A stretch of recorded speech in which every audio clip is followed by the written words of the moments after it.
What's up, guys? Sanjay Shina here again from Team Pixel Track, and welcome to this brand new video in the Content Marketing Mastery course. I hope you've been enjoying the course so far. You've learned a lot of things. So, why don't we just do a quick recap of what we have learned in the previous video so that we know that we are on the same page, and I have a few things to show you also. Okay, what did we learn first? We learned what are user personas and why you should be creating user personas, the whole idea behind user personas, and how it can benefit you in not only creating content but also in any other marketing activities per se. Also, what are the key elements of a user persona, and a downloadable template of a user persona which has been attached in the previous video. I will be showing you how it looks and how you can use it yourself, and I've also included a few samples so that you know how it looks when it's actually done, and you can play around with it and tell me what you think about it. So I'll quickly jump into the Excel sheet that I've created, which has the templates for a user persona. Okay, so this is how the template looks like, and this is the sheet you'll be getting, the user personas content marketing mastery. This is a template, and there are a few samples. I'll just quickly go through the template itself so that you understand how to use it. Everything is pretty much done for you. You just have to fill in the information. So I have segregated the age ranges, so you can choose any of these age ranges. And then there's the gender, of course, and location. You have to input it yourself, the education level that the guys have, the relationship status, and interest you can put in yourself. Sources of information, again, you need to put it yourself. Channels, what channels are they most active on? So I've made it most active just so that you get a very clear idea of who to focus on which channel. And what are the preferred communication methods these guys have? Phone, email, WhatsApp, social media, and face-to-face. What is the job title they have? Are they like an entry-level trainee? Are they an associate? Are they an executive? Are they a manager position? Whatever it can be. So put in the job title and what is the income level that they have. And so again, I've made segregations for that. Size of their organization. So all of this, the professional data that you see here, can be especially useful for B2B marketers and B2B content marketers. So which is why I put it like this. I've made it into personal, professional, and other data. And what are the KPIs for the job? How are they evaluated for their job? And if you have a B2B product, if it can help in their job performance, then what are the KPIs that they need to be looking for, and who do they report to? This kind of gives you an idea in terms of what kind of an organization they are. Tools and softwares used. This is pretty much similar to interest. So now you know what kind of language to speak to your users. So this is about the professional data, and then the other data you need to have. What are their goals and objectives? Exactly like you had your goals and objectives for your blog. What are the goals and objectives in their career with respect to whatever you're trying to solve? And what is the biggest challenge that they're facing in achieving these goals and objectives? And if they had to buy a solution from you, what would be their buying motivation?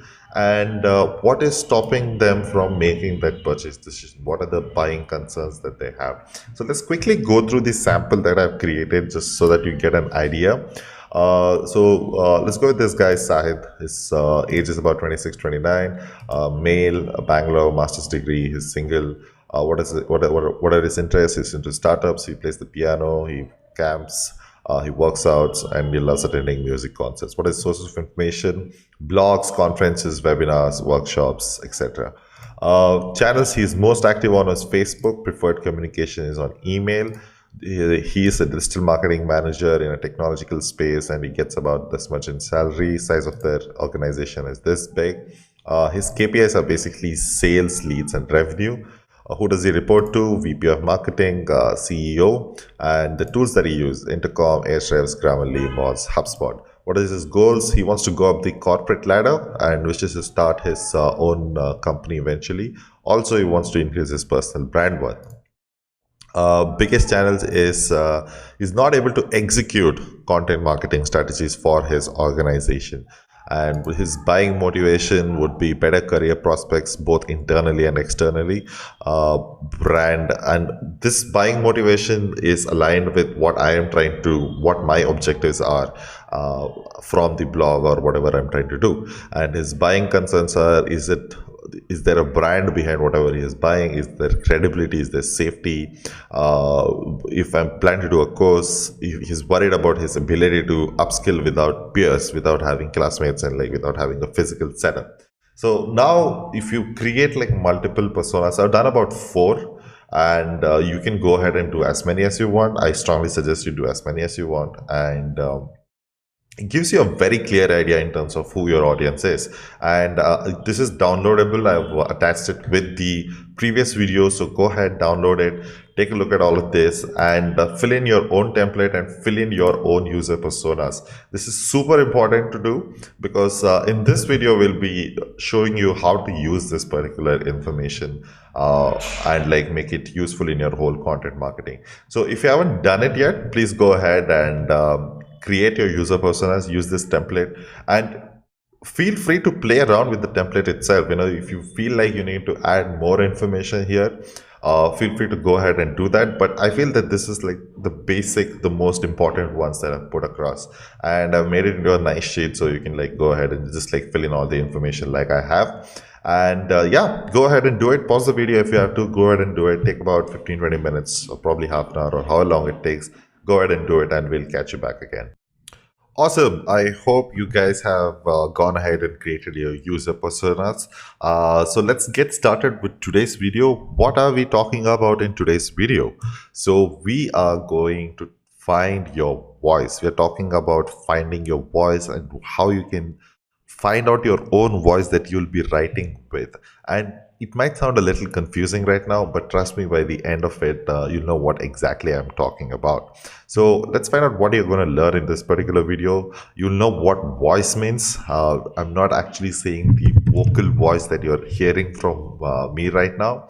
How do you like put across like a voice to your writing, and what it means, and how to figure out your intent. This is very important in finding out your voice and identify the audience. We have done this already, and we'll be now seeing how we're going to use all of that information to find your voice, and what is tone and pace of your voice, and also examples of different voices from different sources, so that it gives you an idea as to like what are the different ways you can create a voice, and also how to build a strong voice over a period of time. So this is all the things that you'll be learning.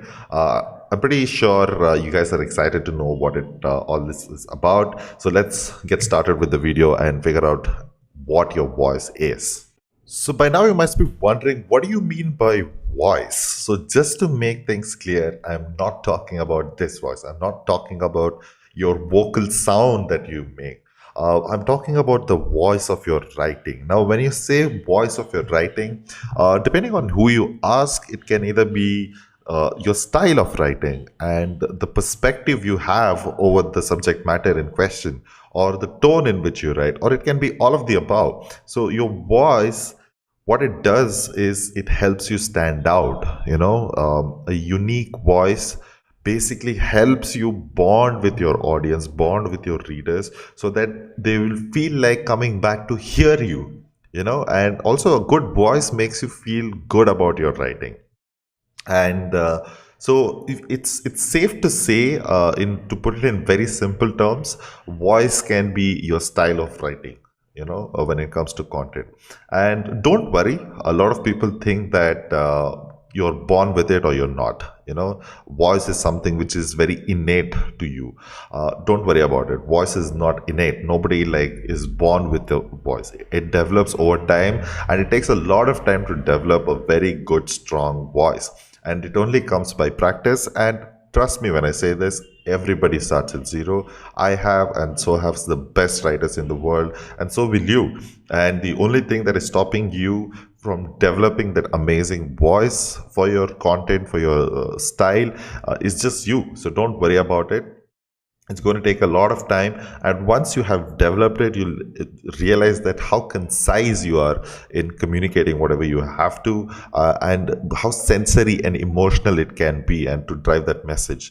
To put it in very one statement rather, what you're trying to do with your voice is you're trying to communicate your message. It's just not stating it, you're communicating it. And that is what voice is all about.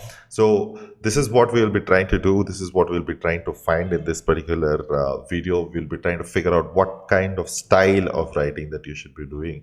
In other words, what is your voice? So, the first step in finding out your voice is trying to understand why you're writing this. What is the intention behind writing this particular thing? What do you intend to do? How do you intend to move your audience? So, this is slightly different from the objective. In the objectives, you are trying to understand how or why you're trying to do whatever you're trying to do so that it benefits you, right? So in this case, finding that intention behind this blog post would be like, how is it going to benefit your reader and what is it going to do for them? And that is the first thing. And it also helps you like get away from the writer's block. And by doing this exercise, trust me, by the end of this video you will have a clear understanding of pretty much what to write and most importantly how to write it. So the first thing that you need to understand is what is your intention behind writing your blog. Now, you can do this exercise for your entire blog before you start off with, and you should be doing it along with me right now. And I would strongly suggest that you do it for every blog post that you write so that you have a very clear understanding of what you're trying to do. I'm going to give you an example. For example, the reason why the intention behind my blog is I want to convince my readers that content marketing is not as complicated as it seems. And this is my intention behind writing my blog. And of course, you can have multiple intentions. For example, content marketing is not the only aspect that I'll be talking on my blog, but for the sake of this video, I'm going to use only content marketing. And this is a great start for you. So I want to dash, what do you want to do to your users, to your readers? So probably it can be to educate your users, it can be to inspire them, it can be to just entertain them or motivate them, inform them, persuade them. It can be any of these things. So just pause this video for a minute, and what I want you to do is I want to write a statement which is like this. I want to convince my readers that content marketing is not as complicated as it seems. So the intention behind your blog, just write it out. It can be anything. Don't try to make it complicated. You can use the example as reference here. You can use all of these things that is written, verbs that is written here. It can be to educate, to inspire, to entertain, to motivate, to inform, to persuade, or to convince, whatever it might be. If you have other things in your mind, just put it out there. So once you have understood the intention behind your blog or your content piece for that matter, now it's time for you to identify your audience. Now, I hope that you have gone ahead and done the exercise of user personas, because we'll be using that whatever data that we got from there right now. So whatever, I suggest that you at least create 3 or 4 of them and choose at least one user persona from your list, right? At least one of them. And I have chosen one user persona, and his name is Pranish. And Pranish wants to understand the importance of content in SEO, and his biggest challenge is his lack of command over English. So this is something a lot of people face, and a lot of people have this thought in their mind. So I created a user persona out of that. So I'll be targeting Pranish, who wants to understand the importance of content in SEO, and his biggest challenge is his lack of command over English. So go back to your user persona, just pick one user persona, just pick one of them and just write it down the way I have written down. Okay, now that you have the intent behind your blog and you have identified your audience, when you put these things together, something amazing happens. The moment you put these things together, you get the tone and pace of your blog or your voice. So basically, what is the tone that you need to be speaking in, and what is the pace that you need to be going at? Now, let's try to understand what tone and pace is all about, and gives you a more clearer idea. So basically, your tone is your attitude about what you're writing. It's about how you're feeling about what you're writing, and your tone can fluctuate throughout your entire content piece and depending on how it wants to go. And your tone can be serious, it can be formal, it can be cheerful, comical, cheeky, etc. So as you can see, while I'm speaking also, I'm fluctuating my tone and I'm fluctuating my pace, just to emphasize on certain things, right? So that's exactly you need to be doing with your particular writing also. What tone does is it creates kind of an ambience for your readers. I'll give you an example. So I have this dog Max, so I can uh, and he loves chewing on my shoes, and most dogs do, and so does he. So when I catch him doing something like that, so I can say something like, Max, those shoes are not meant to be chewed on. Or I can just say, Max, no. Both the things are the meaning is the same in both the things. What I expect him to do is the same thing. I want him to stop chewing the shoes. But there is a difference in the tone in both of these examples, right? So one of them was patient and instructive, but the other one was like very angry and very authoritative. And it's the same thing with your writing also. So the tone gives the the tone gives the reader cues on how to feel about it. What is the ambience about it? And this comes and he absorbs this from how you're feeling about it. And that's very important to bring out in your writing also. And you need to make your readers feel your excitement, your disappointment, your disapproval, your relief, etc. Whatever you're like facing, you need to make them feel it. And that's how your writing becomes very interesting, very intriguing for them to like, because you have a certain vantage point, you have a certain perspective about what you're writing, and you need to bring it forward. You might be excited about it, you might be disappointed about it, you might be disapproving of it, you might be saying a sign of relief, whatever it might be. You need to bring it out, and how you're feeling about what you're writing, just bring it out. And that gives you your tone. And pace is how fast you want to convey the same point, right? And imagine if you were like talking to a businessman who has very little time compared to, say, a 5-year old who has a lot of time, all the time in the world. Now, the way you talk and the way you explain things is very different. And if you're talking to the businessman, probably you will have your elevator pitch ready and you will explain the same thing in probably less than 60 seconds. And if you were to describe the same thing to a 5-year old, you take your own time to make it very extensive, very in depth, very basic, so that that other person understands it. So your tone and pace completely depends on your audience again. And your tone basically depends on how you're feeling about it. Your pace depends on your audience and how willing they are to like read through or watch through or hear through your communication. So that is what tone and pace is all about. So what is this tone and pace? By now you might have got this clue, right? So you got the tone and the pace by merging your intention and audience. And the tone and pace in which you're talking is basically your voice, right? So once you have the intention and the audience, you understand the tone and the pace, you combine everything together, you get the voice, right? And that's as simple as that. How magically it just appeared, right? It's beautiful how when it like magically reappears. So let me give you an example. So this is what I went ahead and did with the example that I've taken up. So I went ahead and mixed my intention and my audience, and this is what I got. So I want to convince Pranish, who wants to understand the importance of content and whose biggest challenge is his lack of command over English, that content marketing is not as complicated as it seems. So, looking back at Pranesh's user persona, I know that what kind of an age group he falls under. He's between the 21 to 25 range. He's still new into the whole career scene and all of that, which is why I would like to keep the tone very informal and witty so that he's not very easily distractible. But at the same time, I want to make it quick to read yet extensive with information, because I want to make it quick to read because seems to be the kind of guy who might get very easily distracted. He might have Facebook on, he might have Instagram on, he might be messaging someone on WhatsApp. He's young, he's new, he's energetic, so easier to get distracted. But I still want to have very extensive information within this thing. So if just pause this video and just read it out.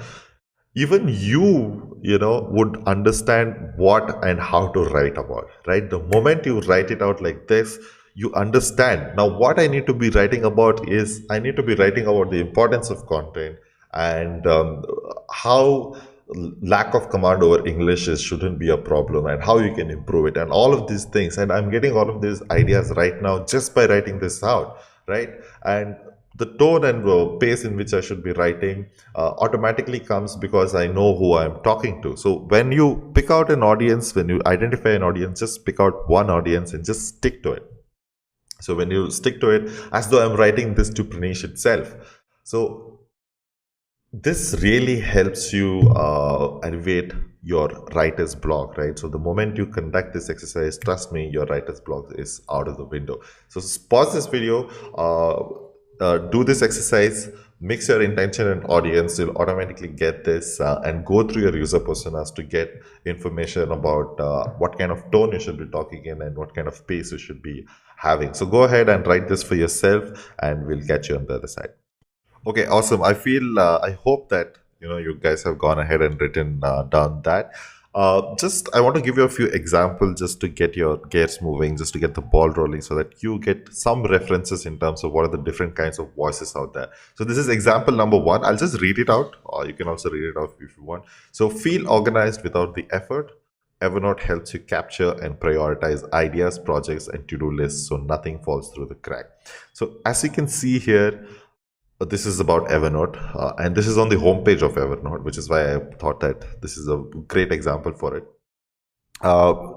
It is very to the point. It is very crisp. It's very concise, and they're talking to a big audience out there, but it's rather specific audience also because they mostly might be wanting to talk to businessmen, startup owners, entrepreneurs, managers, and all of these kind of people who want to feel very organized. So it is very to the point. There are no fluff in between, no frills, nothing. Just to the point, and just telling you how Evernote is going to help them capture and prioritize things. So this is a great example of a good voice, very straightforward. Let's take a look at another example. I found this in a product description for a bacon crate. So bacon is basically pork. A lot of people eat it in abroad. Anyway, so I saw this in the product description, and I thought that this is like a very good way to convey things. I'll just read it out. We are not ashamed to say our love is untraditional. We love bacon in ways your parents might not approve of. We use bacon in ways that might have not crossed your mind. If you share our passion, then let this crate open your mind to 7 new ways to express your love. Very interesting, right? So they know exactly who their audience is. They use a lot more words, and they use a lot more emotion also. Because they know who exactly their audience is, and they want to attract that specific audience, and the tone and the pace, everything is like pretty much sorted out. The intention here is for them to convince them they love bacon as much as anyone else would, and they should be buying it from them. The audience is probably men who are like slightly around 30, and the tone is very witty, it's very sarcastic. At the same time, the pace is like eased out. Someone who can like sit down, relax, and read it, but and completely resonate with this particular messaging. Again, a very good example of a good voice. Let's look at another example. Slightly complicated, but check it out. Haven't you often wished you could make customers, employees, investors, or students snap, crackle, pop, and move to the new place they need to be in order to create a new feature? Again, there's a lot of sensory words, a lot of emotions, which helps you to paint a picture in your head, so which is amazing, which is really good. It is not unlike your other kind of writing, but still at the same time, it creates this beautiful picture in your head, which conveys the point that whatever the writer is trying to do. Let's look at another example. Example number 4. Can I be painfully honest with you for a moment? Not thank God he told me honesty. If somebody points out you have spinach on your teeth. No, I'm talking about the sucker punch straight to the face brand of honesty. It's brutal, it's ugly, it's unexpected. do you, I mean, you must have figured it out by now what kind of a voice this is. It's very authoritative, it's very in your face, but at the same time, it might risk repelling a few of them, but at the same time, it might like attract the set audience in mind. So you might observe that, you might notice that sometimes our copywriter also uses this kind of a tone just to prove a point across. But he's setting up the stage to put out an opinion which might be very strong, or put out a perspective which might not be very popular out there, which is why he's setting the stage. So he's saying that he's setting the expectations very right for it, and is being saying that I'm going to be very honest with you, and he's very straight in your face types. So imagine somebody came up to you, and when I read it out, it actually seemed like someone was talking to you, right? And that's the beauty of it. This the kind of voice this is. That's the beauty of it. So these are the examples. I hope that I've given pretty decent examples. I hope that you have got a few ideas yourself. You've got the inspiration to create and craft your own voice. So go ahead and do that. So you might have noticed that in past examples that I just gave, the voices are quite strong. And like I mentioned in the beginning, to develop this strong voice, it takes a lot of time. You build it over time, so there's no hurry to do whatsoever. So, but let's find out like how to build a strong voice over a period of time. The first thing that you need to do is to be concise. You might have observed this in your real life also when you're talking to people. People with a weak voice, not necessarily the vocal sound. Someone who has a weak thought process, they keep rambling on, and that's not nice because you're getting lost. The message is getting lost in all the chaos. So be concise, don't keep rambling. Do not speak in generic terms. Do not use meaningless words. So, a strong voice has a lot of clarity in thought. A strong voice knows exactly what to be said and exactly what message that needs to be conveyed. So, be concise. So, brush off the dirt, chisel away all the unwanted stuff, shed some weight, and let your message sparkle. You need not have to like cover it up with unnecessary fluff just to make it look bigger and nicer. It definitely doesn't. So be concise as much as possible and appeal to your reader. So when you're writing, it might seem like it's a one-way communication, but in reality, what you're doing is you're having a conversation with your reader. What you're doing with your writing is you're sneaking into his brain, his or her brain, and you're trying to figure out what their problems are and what kind of solutions you can give them. You're understanding what their struggles are, how you can help them overcome that, and what are the concerns or what is stopping them from taking the action that you want them to take. So you need to speak the reader's language. You need to speak the language that they understand, that they comprehend. And a big mistake what people do is they equate writing good content with using jargon, with using very complex words, with using very fancy words. That's definitely not the case. Always speak the reader's language. Do not use any kind of jargon. Do not use any kind of academic words. Keep it very simple so that you appeal to your readers. And paint clear pictures.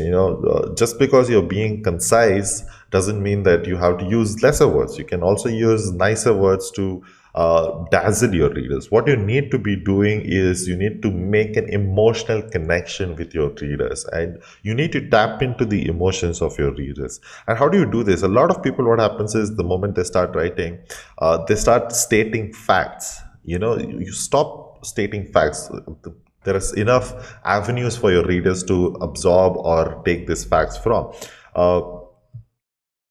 You need to make them feel what you're feeling, and that's how you create that connection. You need to use sensory, you need to be emotional about whatever you're trying to put across. So don't state facts. Even if you want to state facts, you can say what you think about those facts. In the example 3, you can see how the writer painted a very nice image in your head. You should be able to do that. You need to pick up on topic, and you should be able to do that, and you will eventually be able to do that with a lot of practice. And very important, take a stance. Have an opinion about things. It might be right, it might be wrong. Don't worry. I mean, you cannot please everyone in this world, and any kind of feedback is good feedback. If you don't have a feedback, then it means that you're doing something wrong. So don't be in the gray zone, don't be in the middle. So pick one extreme and say that, you know what, this is right, this is wrong, or this is right, the other one is wrong. So whatever it is, and justify your stance. So that gives your voice a very strong appeal to it. Also have a perspective, right? Your perspective is very unique to you. Imagine if you saw an accident on the road on your way back home, and there might be like 20, 30 people on the in the same place, but if you ask everyone, everyone will have a different perspective, because the way they viewed and comprehended that whole experience would be completely unique to them. So your perspective is unique to you, and it's very crucial in giving your voice that uniqueness, because nobody stood at the same place that you stood. So bring out your perspective, bring out how you experienced it and describe it. Also bring out your personality, right? Like, if you were to describe yourself with three words, three adjectives for that matter, what would it be? And if bring that out bring that out in your writing. And a lot of people might feel a little hesitant to do that, but eventually you will find that comfort to like actually bring out your actual personality, who you are as a person. You need to bring that out in your writing, and once you do all of these things, you're going to build a very strong voice over a period of time. Don't worry, don't get disheartened by the fact that you don't have a voice right now. You will eventually get it there, and I'm pretty sure if you follow all these steps, you'll develop a very strong voice over a period of time. So that brings us to the end of this video. I really hope you enjoyed it. I really hope by the end of this video, you're going to find your voice. I know I have one. Just kidding. Anyway, I hope you really find your voice, and trust me, the moment you do that, a big problem of a lot of people out there gets solved automatically. What should I write and how should I write it, right? So moment you do this, the voice is so important for that. If you go down and write whatever you wanted to write, you might have already figured out what to write and how to write. But don't worry, in the next video we'll be figuring it out a much better way to figure out what to write for your readers. So thank you very much for watching this video. I'll be seeing you in the next one.